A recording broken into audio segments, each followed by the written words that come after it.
नाही सांगतो तर ते मी बोललो का तू नीट माहिती करू नको सापडला तुला काय केलंय मी तुला झक मारी तो सांगतोय। आज माझ्या विरोधामध्ये एक व्हिडिओ व्हायरल होतोय। खरं तर तो व्हिडिओ जो व्हायरल होतोय तो एका बारामती अॅग्रोच्या कर्मचाऱ्यांनी स्वतःच तो व्हिडिओ त्यांनी व्हायरल केलेला आहे, स्वतःच तो व्हिडिओ काढत होता। खरं तर मी अंतुर्ण्या गावामध्ये ज्यावेळेस सगळ्या बुथवर तालुक्यात फिरत असताना अंतुर्ण्यामध्ये मला एका बुथच्या बाहेर, बुथचा काय संबंध होता, एका गावाच्या बाहेर गर्दी दिसली आणि गर्दी आणि बाचाबाची चाललेली मी पाहिली।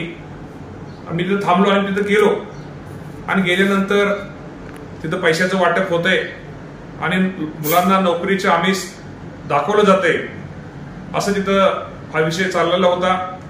मी तिथं गेलो त्यावेळेस त्या कार्यकर्त्या बारामती कर्मचाऱ्यांनी दिसतो नाही, तो माझ्याबद्दल सुद्धा शब्द वापरत होता, बोलत होता। त्यामुळे निश्चित प्रकारे मी तिथे गेल्यानंतर मला तो राग थोडा अनावरण झाला।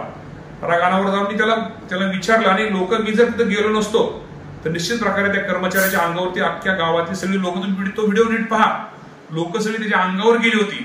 पण मी गेल्यामुळे खरं त्याला त्यातनं तो बचावला, त्याला तो मारहाणीपासून तो वाचला। आणि ही गोष्ट खरी आहे।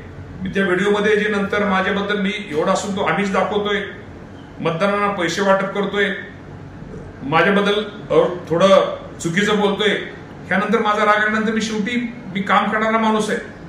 त्या गावामध्ये, त्या परिसरामध्ये कुठं काय कोणाला काय लागलं, सकाळपासून ते संध्याकाळपर्यंत 24 तास लोकांना मदत करणं, सेवा करणं हे माझं कर्तव्य। व्हिडिओमध्ये मी म्हणलोय प्रत्येकाच्या दातामध्ये काही ना काहीतरी माझं गुंतलं म्हणण्यापेक्षा एक मराठी ती बोली भाषा आहे की तिथं मी सगळ्यांना मदत, ह्याचा अर्थ मी सगळ्यांना मदत केली आहे आणि अहोरात्र मदत, आपण सगळ्या लोकांना मदत करतो, सहकार्य करतो, वैयक्तिक मदत करतो, दवाखान्याची मदत, आरोग्याची मदत करतो, लोकांना विकासाची मदत करतो। आणि एवढं करून एखादा अचानक कोणीतरी कर्मचाऱ्यांनी येऊन माझ्या भागात येऊन लोकांना तिथं अॅग्रोच्या लोकांना आमिष नोकरीचं आमिष खोटं दाखवणं, लोकांना चुकीचं लोकांचा गैरसमज करणं, त्यामुळे मी त्याला खरं तर ह्या गोष्टी मी त्याच्यावरती रागवलो। मी त्याला काही ती शिवीगाळ नव्हती की माझी आपल्या ग्रामीण भागात भाषेतली माझी ती बोली भाषा होती। आणि निश्चित प्रकारे शेवटी आज जे त्यानंतर मला माहित नव्हतं की तो व्हिडिओ व्हायरल होईल, हे कदाचित मी चिडावं, मी करावं, कदाचित त्या कार्यकर्त्याचा व्हिडिओ व्हायरल तो केलेला आहे। त्यामध्ये राजकारण हे निश्चित प्रकारे दिसतंय, पण माझा उद्देश नव्हता। आणि अख्खा इंदापूर तालुक्या, माझ्या स्वभावाबद्दल अख्खा तालुका मला ओळखतो, अख्खा पुणे जिल्हा ओळखतो। मी कधीही आयुष्यामध्ये कोणाला कधी शिवराळ भाषा मी कधी करत नाही।